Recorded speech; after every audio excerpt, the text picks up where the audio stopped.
BA द्वितीय वर्ष हिंदी साहित्य के विद्यार्थियों, आज की इस कक्षा में एकांकी और वह जाना सकी की समीक्षा मैं आपके सामने प्रस्तुत करूंगी। एकांकी के तत्वों के आधार पर इसकी समीक्षा की जाएगी। एकांकी के प्रमुख तत्व जैसा कि हम सभी जानते हैं, कथा वस्तु, पात्र चरित्र चित्रण, कथोपकथन एवं संवाद, वातावरण और उद्देश्य आदि होते हैं। सबसे पहले हम एकांकी और वह जाना सकी की कथा वस्तु के संबंध में चर्चा करेंगे। जैसा कि परिचय के समय भी मैंने आपको बताया था कि कथा वस्तु एक साहित्यकार शैलेंद्र के इर्द गिर्द घूमती है। जब एकांकी का प्रारंभ होता है तो हम देखते हैं कि शैलेंद्र एक कमरे में बैठा हुआ कुछ किताबें पढ़ रहा होता है। उसकी पत्नी शारदा बड़बड़ाती हुई कमरे से बाहर जाती है और उसी समय उसका पुत्र, जिसका नाम शरद है, वह कमरे में आकर के अपने पिता से बताता है कि पिताजी अम्मा की उंगली कटेगी। शैलेंद्र उसकी बात सुन करके कहता है कि तुम अम्मा के साथ डॉक्टर के पास गए थे क्या? जाओ यहाँ से जाओ और मुझे पढ़ने दो। यानी कि वो ज्यादा तवज्जो नहीं देता उसकी बात को और बच्चे को भी वहां से जाने के लिए कहता है। फिर थोड़ी देर बाद शारदा फिर पुनः कमरे में प्रवेश करती है और शैलेंद्र से बताते ही कि आज घर में आटा नहीं है और आटे की व्यवस्था करनी होगी।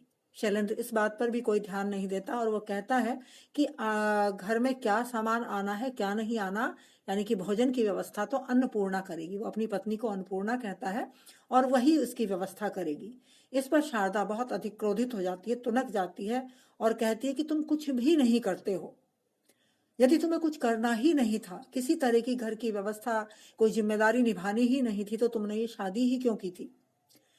तुम्हें तो कहीं जंगल में जा करके रहना चाहिए था। तुम शहर में रहने या कस्बे में रहने जैसे व्यक्ति नहीं हो। जंगल में रहते ना कोई मेहमान आता और ना ही किसी तरह की कोई व्यवस्था करनी पड़ती। तुम्हें गृहस्थी बसानी ही नहीं चाहिए थी। और यदि फिर वो गुस्सा होकर कहती है, यदि रोटी खानी है तो उठकर बाजार से गेहूं लाओ, आटा लाओ, कुछ भी लाओ, लेकिन उसकी व्यवस्था करो। तुम्हारे पास ढेरों मित्र मिलने आते रहते हैं, उन लोगों को क्या खिलाऊंगी? सब कुछ ना कुछ खा करके जाते हैं, तो उनके लिए क्या व्यवस्था करूंगी? इस प्रकार बड़ी चिड़चिड़े स्वभाव के कारण बड़ी रूखेपन से वो शैलेंद्र से वार्तालाप करती है। फिर जब वो देखती है कि उसका कोई बात का कोई प्रभाव शैलेंद्र पर नहीं पड़ा है, तो वो अपने पुत्र शरद को पड़ोसन शशि के यहाँ आटा लेने भेजती है। लेकिन शशि आटा देने के स्थान पर, आटा तो उसके साथ देती नहीं है, बाद में वो लेकर के आती है, उसके बच्चे से कुछ ऐसा कह देती है जिसको सुन करके शारदा का क्रोध और अधिक भड़क जाता है। पहले ही वो शरद पर गुस्सा थी और अब शैलेंद्र पर क्रोधित थी, और जब शशि से ऐसा जवाब सुनती है कि तुम तो रोज ही उधार मांगने चले आते हो, तो उसका गुस्सा कई गुना बढ़ जाता है और वो बड़बड़ाने लगती है। लेकिन साथ ही साथ यहाँ पर शारदा का यह स्वभाव भी दिखाया गया है कि वो शशि पर ही गुस्सा करती है, अपने पति के पक्ष में आ जाती है। वो अपने पति के मान सम्मान से किसी भी प्रकार का समझौता करने के लिए तैयार नहीं है। वो भले ही शैलेंद्र से कुछ भी कहे, लेकिन कोई दूसरा अगर शैलेंद्र के लिए किसी भी तरह के शब्दों का इस्तेमाल करता है, गलत शब्दों का इस्तेमाल करता है, तो शारदा को बिल्कुल भी स्वीकार नहीं है। फिर एकांकी में हम देखते हैं, जब कथा आगे बढ़ती है कि उसकी शैलेंद्र की बैठक से शोर आने लगता है, स्पष्ट हो जाता है कि वहां अतिथि आए हुए हैं, पहुंच चुके हैं। उसी समय श्रीधर, जो कि उनका पारिवारिक मित्र है, वह भी आता है और वह शारदा से बात करता है। शरद जब पिता से पूछ करके आता है कि कितने लोगों का खाना बनना है, तो वो कहता है 5 आदमियों का खाना बनना है। तो इस तरह वहां द्वंद्व की स्थिति उत्पन्न हो जाती है। शारदा चिड़चिड़ी होकर के कहती है कि मैं इतने लोगों का खाना नहीं बनाऊंगी, बहुत हो गया, मुझे अब इस घर में रहना नहीं है, मुझे ये निर्णय लेना ही पड़ेगा कि मुझे यहाँ से चले जाना चाहिए। तो श्रीधर उससे कहता है कि हाँ, समय आ गया है, तुमको निर्णय कर ही लेना चाहिए। लेकिन शारदा चूंकि अपने परिवार से, अपने पति से, अपने पुत्र से और घर के मान सम्मान से इतना अधिक प्रेम करती है, तो वो कहती है कि आज की व्यवस्था तो मैं कर दूं, उसके बाद देखते हैं, फिर मैं कुछ ना कुछ अवश्य करूंगी और यहाँ से चली जाऊंगी, अब इस घर में रहना मेरे लिए मुश्किल है। और ऐसा कहकर भी वह आए हुए मेहमानों के भोजन की व्यवस्था में लग जाती है। श्रीधर फिर वहां से चला जाता है। मेहमान जब लौट जाते हैं, थोड़ी देर में एक शीला नामक स्त्री पात्र एकांकी में प्रवेश करता है, जो शैलेंद्र के पास आती है ये शीला, और उससे बातचीत करती है। शीला शैलेंद्र से प्रेम करती है एक तरह से, और वह शैलेंद्र के साथ ही रहना चाहती है। जब ये आपस में बात कर रहे होते तो इनकी बातों को सुनकर के शीला और अधिक कुढ़ जाती है। उसे बहुत अधिक गुस्सा आता है। वो सोचती है कि ये व्यक्ति घर के काम के लिए तो इसके पास बिल्कुल समय नहीं है, और इस तरह ये अपनी महिला मित्र से किस तरह से गुट गुट करके बातें करता है। तो उनकी बातों को सुनने के चक्कर में वो थोड़ा आगे बढ़ जाती है, और जो उनका वार्तालाप है उसको सुन करके देखिए शारदा की मनोदशा क्या हो जाती है। उसका जो प्लान था, उसकी जो योजना थी कि वो घर छोड़ करके चली जाएगी, एक पल में किस तरह से धराशायी हो जाती है। शीला और शैलेंद्र जब आपस में बात कर रहे होते तो शैलेंद्र शीला से कहता है कि मैं शारदा के बिना कुछ नहीं हूं शीला जी। शारदा का मतलब घर, और घर का मतलब शारदा, यानी कि जो कुछ व्यवस्था करेगी इस घर की वो शारदा ही करेगी। उसके किसी भी प्रकार का निर्णय लेने का अधिकार मुझे नहीं है, क्योंकि पूरी व्यवस्था शारदा ही इस घर की देखती है। शैलेंद्र की ये बात सुन करके शारदा एकदम उन्मत्त सी हो जाती है। वो ये सोच भी नहीं सकती कि शैलेंद्र उससे इतना प्रेम करता है, क्योंकि शैलेंद्र जो प्रेम करता है उसको प्रदर्शित नहीं करता, उसको दिखाता नहीं है। शीला उससे बार बार कहती है कि तुम लोगों में तो बनती नहीं है, और तुम लोगों में झगड़ा रहता है। और तो तब शैलेंद्र उससे कहता है कि प्रेम प्रदर्शन का नहीं होता, प्रेम मन से किया जाता है। तो इस तरह से शैलेंद्र की बात सुनकर के शारदा उन्मत्त सी हो जाती है, और वह घर छोड़कर जाने का विचार पूरी तरह से त्याग देती है। तभी शैलेंद्र अंदर आता है, उसको एक चेक देते हुए कहता है, लो ये मनी ऑर्डर आया है, एक चेक भी है, दस्तखत कर दिए हैं, किसी को ले जाकर पैसे ले आना। यानी कि पूरी संपत्ति, चाहे कितना भी पैसा है, कम है या ज्यादा है, पूरी तरह से शारदा को ही समर्पित कर देता है। शारदा की भी अब मनोदशा बदल जाती है, उसका विचार बदल जाता है, शैलेंद्र के प्रति उसकी धारणा पूरी तरह से बदल जाती है, और वो प्रसन्न मन से कहती है, जी अच्छा। और शैलेंद्र उससे कहता है, गुस्सा उतर गया दिखता है।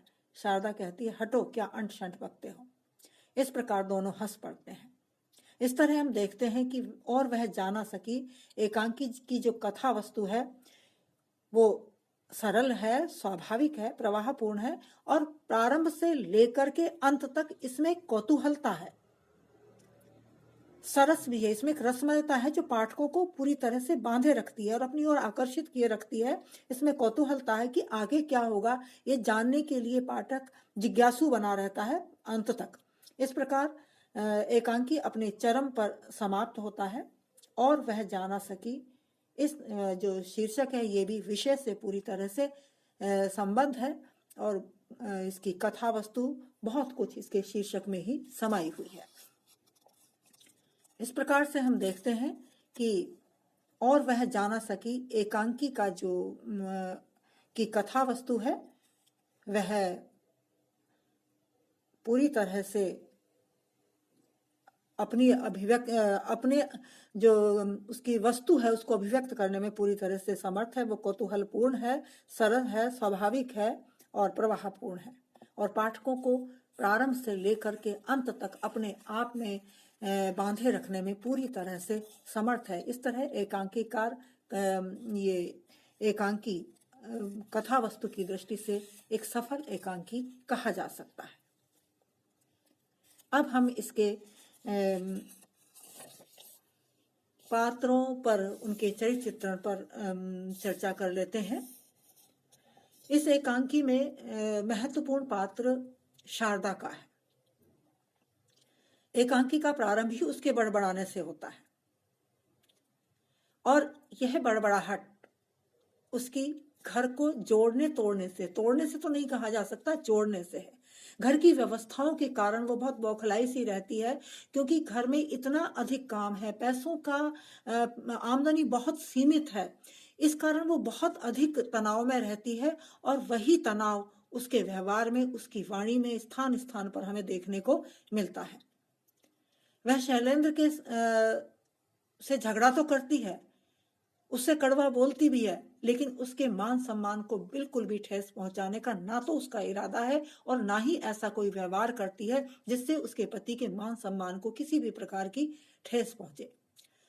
उसकी पड़ोसन शशि जब आटा देने के स्थान पर कुछ ऐसा कह देती है कि तब तुम रोज ही उधार मांगने चले आते हो, उसके बेटे से इस प्रकार कह देती है, तो शशि की भर्त्सना भी वो करती है इसी कारण से, उसको भी भला बुरा कहती है, और किसी भी कीमत पर वह अपने पति का अपमान बर्दाश्त नहीं करना चाहती। इसके साथ ही जब श्रीधर से उसका वार्तालाप चल रहा होता है, तो घर की परिस्थितियों से परेशान होकर वह श्रीधर से कहती है कि घर छोड़ने की बात कहती है, तो श्रीधर कहता है कि हाँ, तुम्हें निर्णय ले लेना चाहिए। तब वो कहती है, श्रीधर तुम्हारी बात मैंने सुन ली है, सोचूंगी, आज फैसला करके रहूंगी। मतलब ठीक है, तुम्हारी बात सुन ली है, लेकिन आज फैसला करके रहूंगी। उसका कहने का अभिप्राय है कि आज जो काम सर पर आया है, जो मेहमान आए हैं, उनकी आवभगत करनी है, उनको भोजन कराना है, वो कार्य में संपन्न कर लूं, उसके बाद में उस पर विचार करूंगी। इस प्रकार इसका जो चरित्र है बड़ा दुविधाग्रस्त दिखाया है प्रारंभ में। वो कुछ फैसला कर ही नहीं पा रही कि मुझे इस घर में रहना है कि नहीं रहना है, वो इस घर में सुखी है कि दुखी है, ये भी कोई फैसला वो ढंग से कर नहीं पा रही है। वैसे तो शैलेंद्र को बहुत भला बुरा कहती है, लेकिन जैसे ही शशि शैलेंद्र के लिए कुछ कहती है तो वो एकदम उससे लड़ने के लिए उतारू हो जाती है। स्वाभिमान और पति के सम्मान को बचाने के कारण ही उसका स्वभाव बहुत कुछ चिड़चिड़ा हो जाता है। वस्तुतः वह स्वभाव से चिड़चिड़ी नहीं है, बुरी भी नहीं है, लेकिन परिस्थितियां उसको चिड़चिड़ा बना देती हैं। शैलेंद्र अपने भावों और विचारों के कारण ही सबके सम्मान का पात्र है। सम्मान शारदा भी उससे मन ही मन उससे करती है, लेकिन परिस्थितियों के कारण वो काफी कुछ चिड़चिड़ी हो जाती है। शैलेंद्र का चरित्र जो है वो बहुत ही सधा हुआ चरित्र है। वह एक सुलझा हुआ प्रतिभा संपन्न साहित्यकार, उसको यहाँ पर एकांकीकार ने चित्रित किया है। वह घर के मामलों में पूरी तरह से निर्भर है अपनी पत्नी शारदा पर, और उसी को अन्नपूर्णा मानता है, उसका मान सम्मान भी करता है, और यह उसका शीला के प्रति उसका क्षमा कीजिए, शारदा के प्रति उसका मान सम्मान उस समय प्रकट होता है जब वह शीला से बात कर रहा होता है। वो कहता है कि घर से मेरा मतलब है शारदा, मेरे घर में आओगी तो उससे तो पूछना ही पड़ेगा, यानी कि बिना शारदा की अनुमति के इस घर में कोई नहीं आ सकता। इस प्रकार से शरद और श्रीधर का चरित्र चित्रण भी कथानक के विकास की दृष्टि से अगर हम देखें तो उनका चरित्र का विकास भी स्वाभाविक रूप से ही हुआ है। लेकिन दो मुख्य पात्र हैं यहाँ पर, सबसे प्रमुख पात्र शारदा ही है और दूसरे नंबर पर शैलेंद्र आता है। इसके साथ ही उसका मित्र, पारिवारिक मित्र श्रीधर और उसका पुत्र शरद का जो चरित्र है वो भी कथा के विकास में सहयोग प्रदान करता है। इस प्रकार चरित्र चित्रण की दृष्टि से देखें तो यह एकांकी सफल दिखाई देता है। अगर आगे हम इसके कथोपकथन और संवाद को देखते हैं। एकांकी की रचना रंगमंच की दृष्टि से हुई है। स्पष्ट है, एक ही अंक में समाहित होने के कारण ये एकांकी है। एकांकी तो है ही, साथ इसे रंगमंच पर अभिनीत किया जा सके सरलतापूर्वक, इस बात को एकांकीकार ने पूरी सजगता के साथ इस बात का ध्यान रखा है। इसीलिए उन्होंने जिन संवादों का प्रयोग एकांकी में किया है वह संवाद सरल है, संक्षिप्त है और कौतूहल को बढ़ाने वाले हैं। इसके साथ ही साथ जिन पात्रों का इस्तेमाल, जिन पात्रों का सृजन एकांकीकार ने किया है, उन पात्रों के अनुकूल भी है संवाद। उदाहरण देखिए कुछ संवादों के। शैलेंद्र और जो शीला के संवाद हैं, आवश्यकता तो नहीं पर चाहो तो सुन सकते हो। शीला, मैं अब उनके साथ नहीं रहूंगी। शैलेंद्र, शीला, मैं कल ही वहां से चली जाऊंगी। शैलेंद्र, कहाँ? शीला, आपके पास। शैलेंद्र, मेरे पास। शीला, जी हाँ। शैलेंद्र, मेरे पास से आपका मतलब मेरे घर से है ना? शीला, मैं घर वर कुछ नहीं जानती, मैं आपको जानती हूँ। इस प्रकार हम देखते हैं कि संवाद बहुत छोटे छोटे हैं, पात्रों के अनुकूल है, पात्रों की मन स्थिति को स्पष्ट करने में पूरी तरह से सक्षम है और साथ ही साथ कथा को गति प्रदान करने वाले हैं। तो संवादों में गति है और प्रवाह है। इस प्रकार से एकांकी के जो संवाद हैं वे पात्रों के चरित्र का उद्घाटन करने वाले हैं, कथा वस्तु को अभिव्यक्त करने वाले हैं, संक्षिप्त हैं, सरल हैं और पात्रों के अनुकूल होने के साथ साथ उनकी मन स्थिति को भी स्पष्ट करने वाले संवादों का प्रयोग एकांकीकार ने किया है।